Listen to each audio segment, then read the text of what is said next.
Hey Liverpool fans, have you seen the latest release? At AnfieldIndex, we've teamed up with LiverpoolFC to announce that the brand new 24-25 LFC Nike home kit and anthem jacket are out now, and they're hotter than ever. The brand new kit pays homage to the legendary Rome 1984 side, featuring sleek pinstripe detailing that brings a touch of history to our modern game. Whether you're cheering from the Kop or watching from home, you'll feel the spirit of the Reds coursing through every stitch. The best part? You can grab yours today. The new kit and training range are available in official stores, online, and through the LFC store app. Don't wait, order now and be ready to show your Liverpool pride in style. Get your hands on the new 24-25 LFC home kit and anthem jacket today. Let's make this season unforgettable. You'll never walk alone. What's up, sandwich heads? Today on Steve-O's Sandwich Reviews, we've got the tips and tricks to the best sandwich order. And it all starts with this little guy right here. Pepsi Zero Sugar. Partial to pastrami, craving a Cubano. Yeah, sounds delicious, but boom! Add the crisp, refreshing taste of Pepsi Zero Sugar and cue the fireworks. Lunch, dinner, or late night, it'll be a sandwich worth celebrating. Trust me, your boy's eaten a lot of sandwiches in his day, and the one thing I can say with absolute fact, every bite is better with Pepsi. Thanks for choosing this free Anfield Index podcast. If you'd prefer to listen to this or any of our other shows without adverts, then now's the time to check out Anfield Index Pro. With AI Pro, you can supercharge your entire listening experience. You'll not only get all of our podcasts without the ads, but you'll have them far faster with our Quick Publish feature available exclusively for subscribers. AI Pro also puts you in the heart of our sound studio, with an option to listen to many of our shows live and interact with the podcasters in real time as the shows are recording. Upgrading couldn't be easier. AI Pro is available on all popular podcast platforms, and we have our own apps for Apple and Android. Just head on over to AnfieldIndexPro.com and get started today. Hello everyone, and welcome to the final rival Recon of the 23-24 season here on Anfield Index Pro. I'm Harry Sethi. As the season winds to a close, and more importantly, the wonderful Klopp era comes to its emotional conclusion on Sunday, on today's pod we'll be avoiding a lot of that discussion around the manager's reign, purely as that will be covered in detail across multiple pods in the coming days and weeks, which I'm happy to have been involved with as well. Simply said, it's been a privilege to have such a man as manager of this club for nearly a decade. Anyhow, on today's pod, we'll be taking a look at how Wolverhampton Wanderers season has unfolded, from Julian Lopetegui walking away just 3 days before the season began, to the appointment of Gary O'Neill and the great work he's overseen at the club during his time as manager. So joining me to discuss all this and more, I'm delighted to welcome on Dave Azzopardi from the Talking Wolves fan channel. Welcome on, Dave. Good to chat with you. Yeah, thank you for having me. Looking forward to it. We were just speaking before, I hit record just about, I think whenever you're putting out podcasts like this, when you get to this stage of the season, if you're not in with anything to sort of play for, it can feel like you're going through the motions similar to the players on the pitch. But I think Wolves keeping us engaged as well with some of the news that broke today that we'll get into around VAR. But really, I wanted to have you on the show just to get your perspective on how Wolves season's unfolded, really. And I think, maybe ask you to cast your mind back all the way to the start of the season, or maybe even 3 days before the start of the season, given sort of that was a very busy day, I'm sure, for yourself as well, with Julian Lopetegui. I think the announcement that he was going to be departing the club made there, right before the start of a Premier League campaign, hardly ideal. And I suppose I'll ask you from there. I mean, at that stage, what are you thinking as to sort of what you can expect from the season, and why it came to that? Yeah, I mean, it was a real surprise and a little bit of a, I don't know, obviously a huge talking point for us. I was a little bit frustrated with how Julian Lopetegui had sort of treated the whole situation. He sort of, to be fair to him, he did make his concerns known at the end of last season before we'd actually finished. And sort of we'd gone into the end of the season sort of uncertain whether he was still going to be in charge and still be the head coach of Wolverhampton Wanderers. And then I think it was like a Thursday or Friday afternoon, we had an article pretty much as the players were returning to pre-season say, look, he said, yes, he's happy to continue. And I was like, okay, great. So they've obviously said they're going to back him, continue, whatever. And we had a really successful pre-season. We played some good teams. We've beaten the likes of Porto in there and Celtic. And I thought, it's going to be, productive, seeing some good patterns of play. And then, yeah, like you said, sort of a week or so before it sort of broke that he was thinking about going, and a few days later it happened. So we were left in a bit of a sticky situation. Obviously, Gary O'Neill coming in, who at the time was quite an underwhelming appointment, I feel.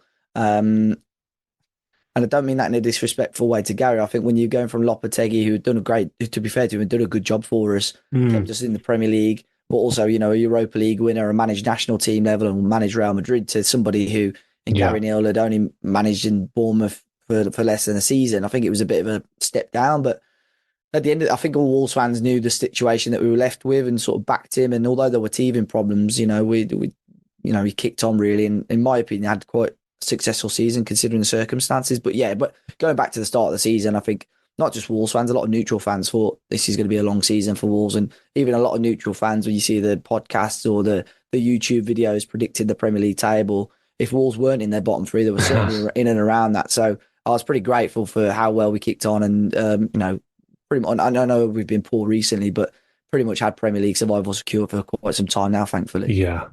No, I think we'll definitely come on to talk about Gary O'Neill and the way in which he's gotten Wolves playing this season. I think, similarly, I think I was underwhelmed by. I think he's clearly a talented manager, but the way in which things ended at Bournemouth, and as you say, Lopetegui, the contrasting levels of experience and sort of the tenure they come from, and I was amazed that Lopetegui was involved in something like this again after the sort of situation with him leaving the Spanish national team days before the start of that tournament to go manage Real Madrid, or leaking anyway, and that making his job untenable. But just one thing you mentioned there, so the red line does seem to have been about the level of backing in terms of recruitment that he wanted as opposed to what he got.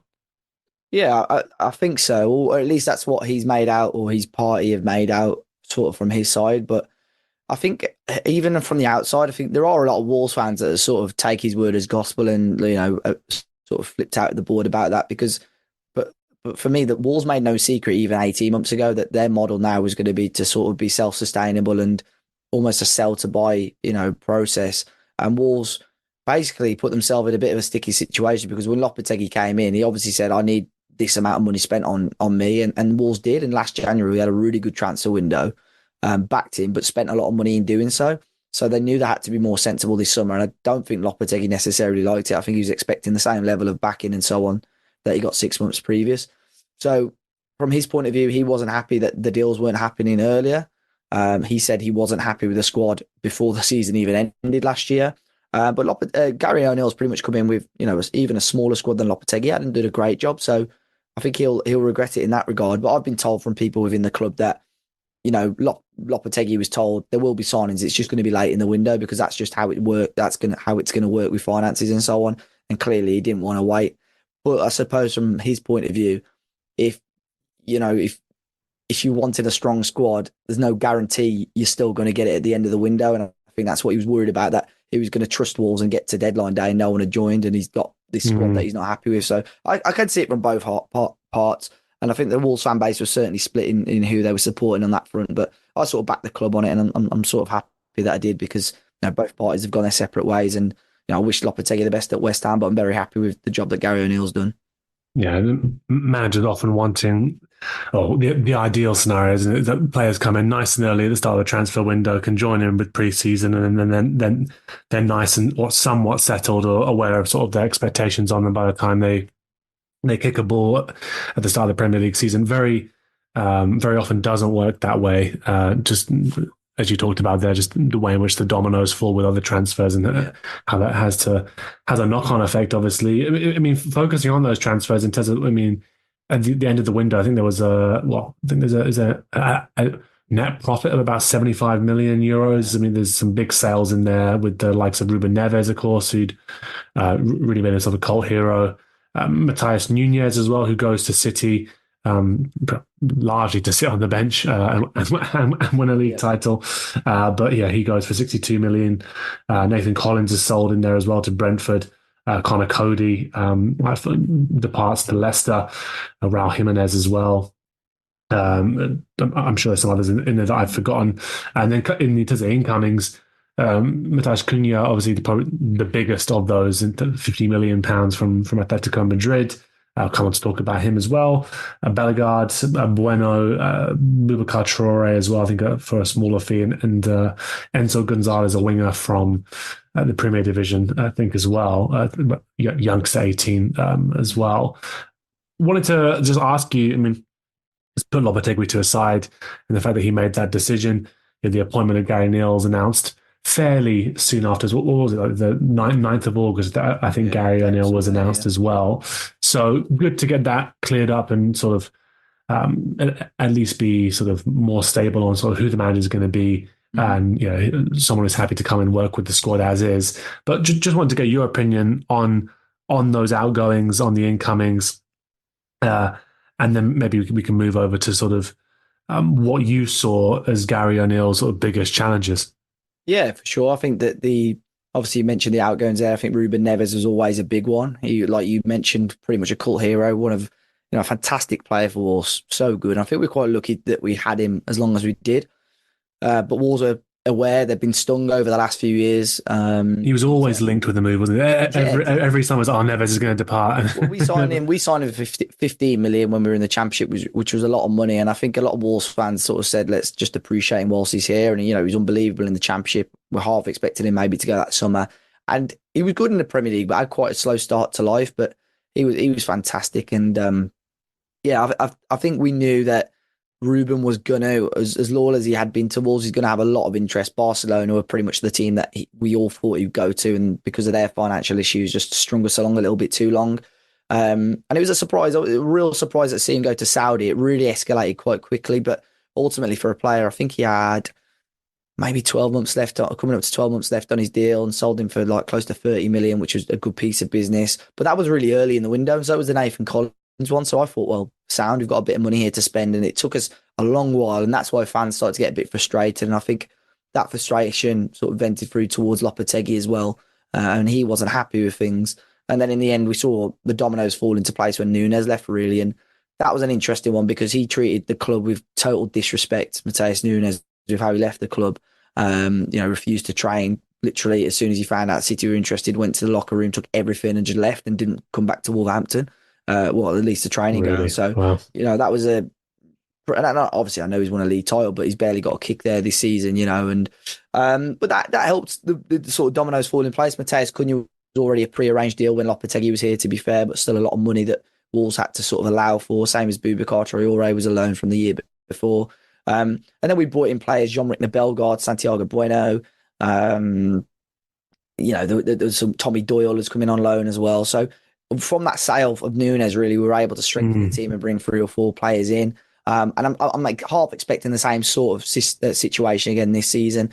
Wolves have got 3 or 4 real good but sellable assets. And I think it will come to a point where, although you don't want to sell your best players, if we sell one of those, say for 40 to 50 million, whoever it may be, and you can buy 2 or 3 players, even 4 players with that money, you're going to put your overall squad in a much better place. And I think that's the system and that Wolves want to try and achieve, really. But in the end, it turned out to be an okay transfer window.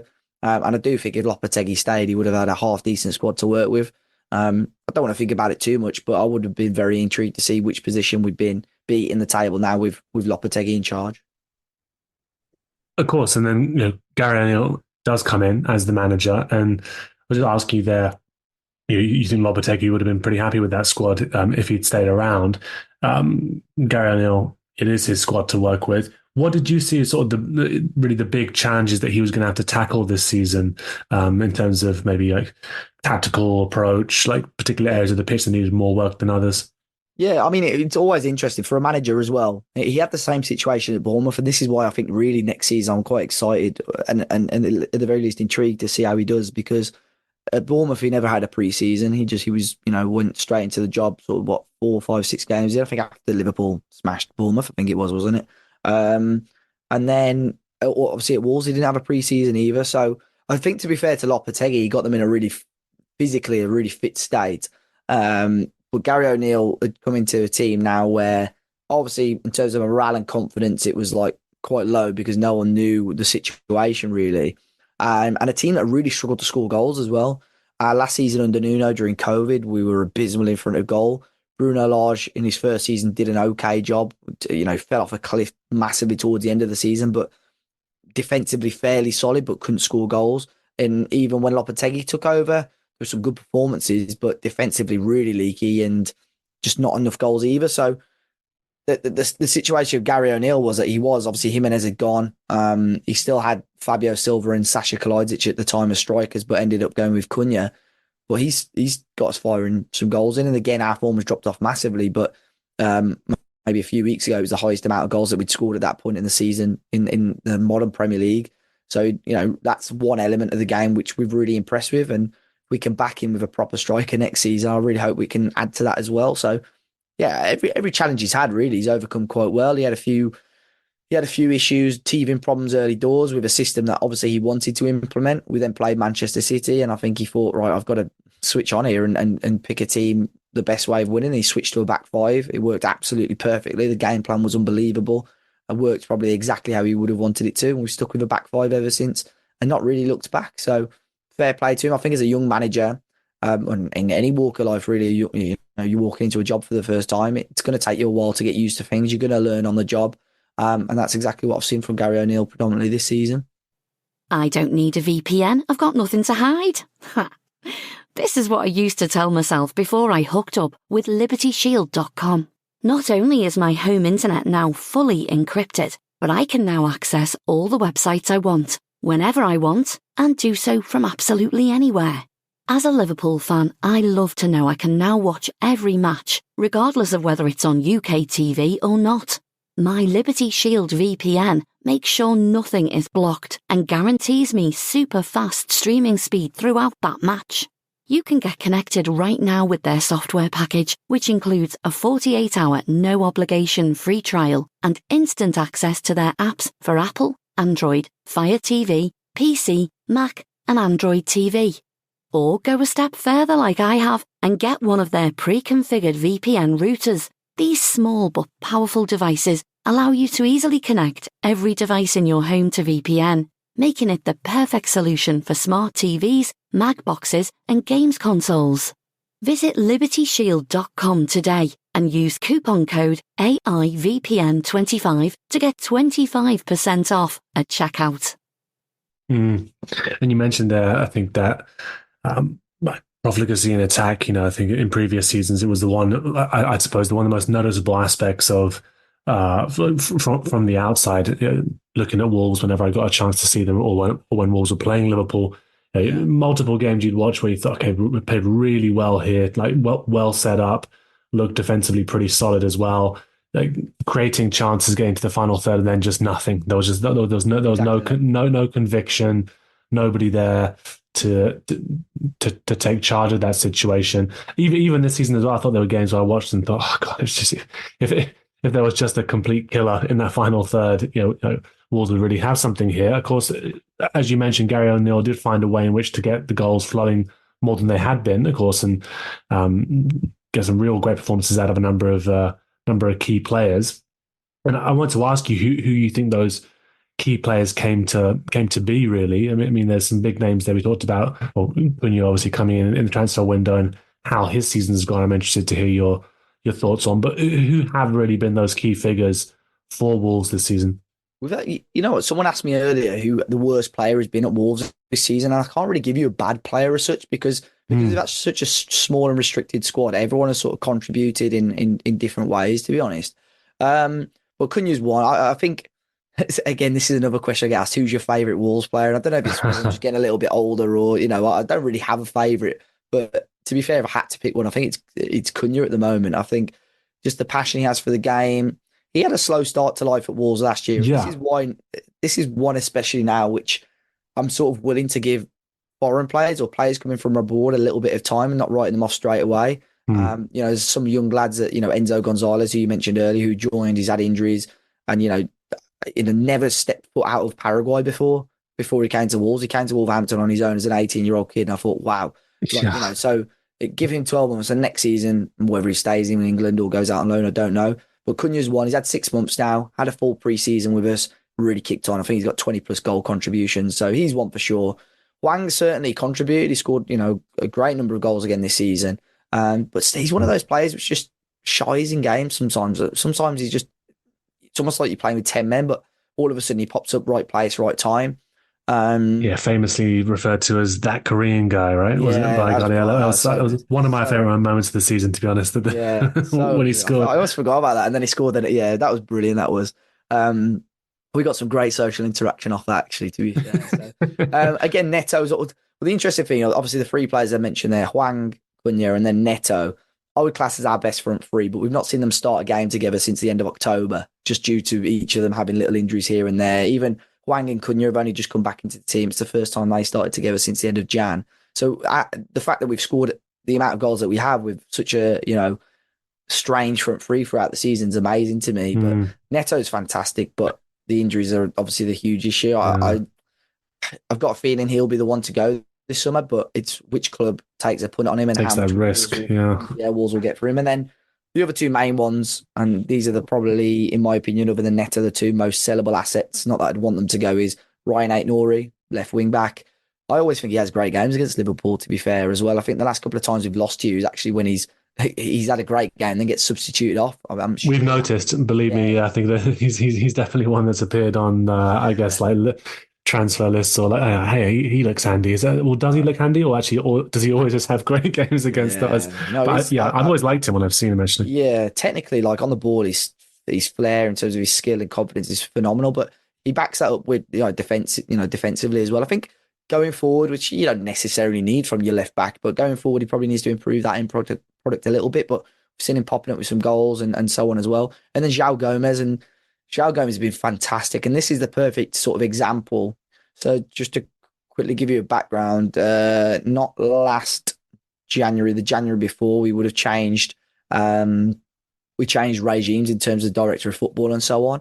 And our director of football, Matt Hobbs, who I know very well actually, he has like quite an emphasis on South American talent. And when Wolves were talking about this sell to buy last January, he managed to sign João Gomes from Brazil for about 15 million euros. And now, within a year and a half, he's been spoke about maybe going for 40, 50 million euros, so that's the purpose. I don't want to sell him, but if you're as a football club, signing somebody and you're able to make 30, 35 million profit within 18 months, and that's perfect, the model. Yeah. Perfect model. So yeah, I think like I said, he's been brilliant, as has Mario Lemina. So I could pick out a lot of players. Like I'm really, considering the circumstances that we've been in this season, I'm really happy with some of the performances of the players. It's slow, like I've mentioned many times already, it's slowed down a lot towards this part of the season, but we've got some real assets, some real talents in there. It's just about gelling them together, and Gary O'Neill's done that quite well at times this season. I think that's to be expected as well, as you mentioned. So once that safety was secured, a little bit more difficult, I suppose, to find those intensity levels. But I wanted to ask you, looking at the season, if there are specific games that stand out to you that, maybe really good examples of, okay, this is what it looks like when everything clicks and we're playing in the way in which maybe Gary O'Neill wants us to play like more consistently. Those are the games that you think of. And then maybe the games as well that you look at and think, well, that shows us where we need to get to, or the areas or room for improvement that still exists. Yeah, I think in terms of good games this season, the game I mentioned earlier, Manchester City at home, that was a game where, as a manager, it was like his dream because, he's gone into it with a clear game plan. And it's funny because we beat Man City 2-1 and we only had one shot on target because one of them was an own goal. But in terms of everything else, and it just clicked, everything worked. Just pinned Craig Dawson on Erling Haaland. I've never seen Haaland struggle so much in a football match before. The atmosphere was brilliant because Nunes had started, and I've never heard a toxicity towards one player in my life before, and he ended up getting substituted off at half time. So just everything was almost perfect on that day for Gary O'Neill and the team. We've got the double over Spurs, both games brilliant. First game at Molineux, just in terms of, and this is what I liked about Gary O'Neill's, we went 1-0 down right at the start of the game. It was like the second or third minute, and then ended up scoring 2 goals in the last moments of the match. Being behind for almost 90 minutes and ended up turning it around and winning 2-1 and just fighting till the end, really, till that final whistle. Got the double over Chelsea. That was quite a unique one, the home game, because it was on a Christmas Eve at Molineux. Always satisfying. Yeah, so that's quite memorable because, being on Christmas Eve as well, it's so, so different. In terms of games, you look at some of our home fixtures, we failed to beat West Ham at home, Bournemouth at home. There's teams in and around us where really we should have done a little bit better. But I think a lot of those are down to lack of options. lack of fitness at times towards this back end of the season as well.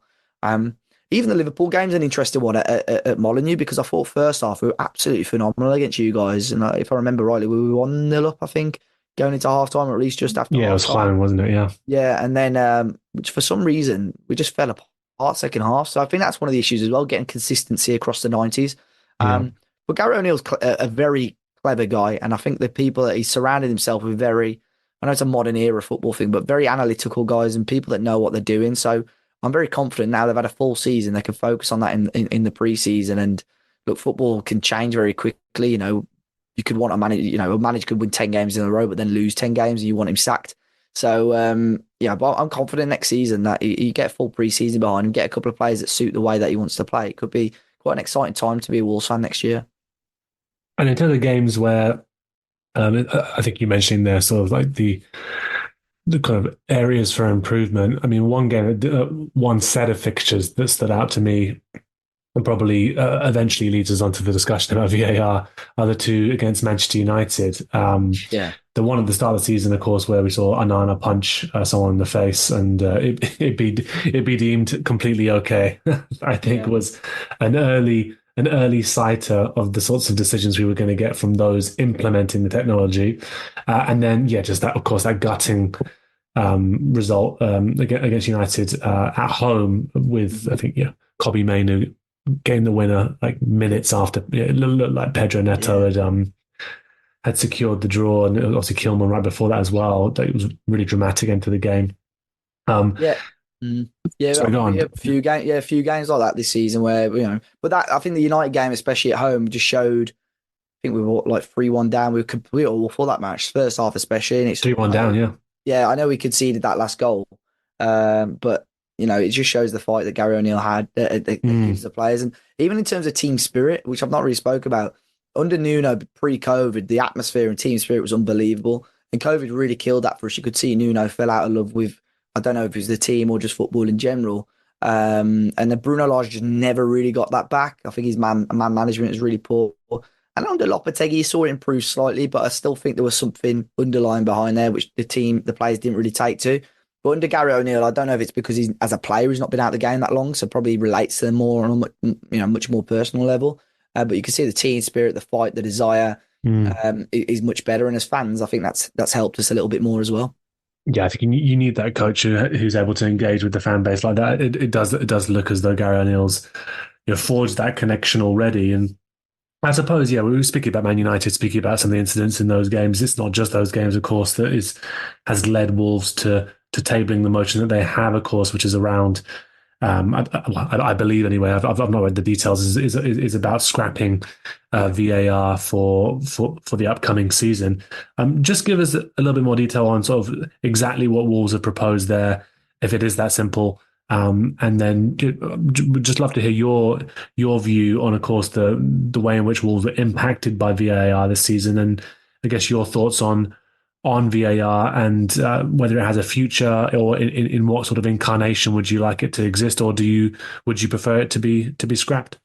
Yeah, I mean, so I've been, like I said to you before we started, because this broke sort of last night, really. Yeah. I did some content on it yesterday, but I've been inundated with like media requests and Sky Sports and so on. So it's been quite an interesting but fun day as well. But this was a total surprise really when I saw this yesterday, because yes, Wolves have had a lot of bad luck with VAR, but I didn't expect or didn't even have any inkling this was coming out. But basically, Wolves have made a proposal to scrap VAR, and they basically listed all the reasons why, such as atmosphere, just killing the passion for the game. There's a list of them which you can find online. Sure. And basically that's going to the annual general meeting that they have with the Premier League. I think it's the start of June. And then the clubs will vote whether they want to keep or scrap VAR. You would need a 2/3 majority, I think. So you would need at least 14 teams to be in agreement for it to take place. And at the moment, it's been pretty heavily reported today that there's not going to be 14 teams that will back it, which is, in my opinion, is a shame. I'm really not a big fan of VAR. I'll quickly explain the situations that Wolves have faced this season. I mean, you've already mentioned the Onana one. Right at the start of the season, but we've had lots. But the most frustrating ones we've had are probably in the last 6 to 8 weeks at home games. West Ham United, 97th minute of the game, corner comes in, Max Kilman bullet header goes in, brilliant. Ball's on the centre spot to take the kick-off for West Ham to restart the play. Pretty much you'll have the final whistle straight after that, and the referee stops the game. And in the end, it's given as offside. So there is a player in the offside position, stood maybe 5, 6, 7 yards away from the goalkeeper. But the VAR's opinion is that he's impeding the goalkeeper. Whereas Fabianski could see the complete flight of the ball come in. No chance on this planet 5 goalkeepers would have saved the header that Max Kilman just produced. So for me, not one player on the pitch, not one player in the dugouts, not one coach in the dugout, not one fan in the stadium saw a problem with that. Okay, Gary only had a moan about it. That's probably the most he's been incensed with a decision, because he got fined and got a touchline ban for it, for what he said to the officials. And then we had another one recently against Bournemouth. We were awful all game, to be completely honest, but we get back in the game, 1-1, brilliant goal, ball whipped in, Hwang, great header. Again, not one person in that ground thought anything of it. And then a really long check, and it was like Cunha, who's getting sort of off the ball, pulled off the ball, and he sort of swung his arm towards the direction of opponent, but didn't connect with him. And they said that was a foul, so the goal should be disallowed. So it's just little things like that. And to be fair to Wolves, I think they've remained quite tight-lipped about it, and they could have been really awkward about this. But there's many clubs that I think have felt the same, but I don't think they'll get rid of it. But I fully believe, obviously Liverpool have been on the wrong end of some decisions. You know, you guys were the awful game when, you know, they got the completely wrong decision earlier this season. So, you know, Liverpool have been part of it. But until the likes of City, United, even Liverpool, even Arsenal get it bad on a consistent basis and kick up a fuss, I think it'll be here to stay. I'm obviously a big fan of goal line technology because that's instant. I think I like the semi-automated offsides, but you still need an official to double check them, basically. So it sort of defeats the object of getting rid of VAR. So it's the delays, really, the big thing that for me. But it's the fact that we are being fed a lot of rubbish, because the PGMOL are saying that it's gone up like over 10% in terms of accuracy. But then when I've been explained how they get that accuracy today, in my opinion, it's a load of rubbish. I'm not surprised to hear that. I think they've said it was 96% accurate. That's what they've said, yeah. But when the guy explained it to me, so they have obviously, I'm not sure if you're aware or the listeners are aware, they have a board of people made up of ex-players, ex-referees, that vote on the VAR decisions every week and basically say if they agree or disagree, and that will basically equate to what this accuracy is. So we had one the other week against City. We ended up losing the game 5-1, so it didn't really affect the game too much. But it was the first goal of the game. And Vardiol basically ran into Ryan Aït-Nouri. Craig Pawson shook his head, but then was surrounded by 3 City players and gave the penalty. On replays, you watch, it's not a penalty. But the VAR stuck with that decision and had the penalty scored and ended up, you know, smashing us basically. On this panel a few days later, they decided that it wasn't a penalty, but VAR was correct to stick with the on-field decision. So if your accuracy is going off what they're deciding on field and VAR sticking to it, you're basically saying that him giving the penalty, a wrong penalty, is a correct decision. So although it's 96%, it's not 96% really, is it? Because that's not a correct decision. It shouldn't go up against the 96%. So yeah, it's quite long-winded, but I fully disagree with that statement anyway. And I would rather have a few bad decisions here and there and enjoy the match and have good atmosphere than have a few bad decisions with VAR and having toxic atmosphere. So it's just a talking point every week, and it's just boring. I genuinely don't remember, because the referees don't back themselves enough. Obviously, there was a referee stinking decision every now and then, but you never go and watch Match of the Day, and that's all they were talking about. Hey guys, it's Eddie Gibbs from Anfield Index here. I hope you're enjoying this podcast, and I'm sorry to call time on the show before it ends. In the current climate, it's tougher than ever before to offer podcasts for free. At Anfield Index, we produce over 75 free shows every month, which I'm confident is unparalleled in the LFC sphere. Whilst we'd love to offer everything for free, the production costs now make this impossible.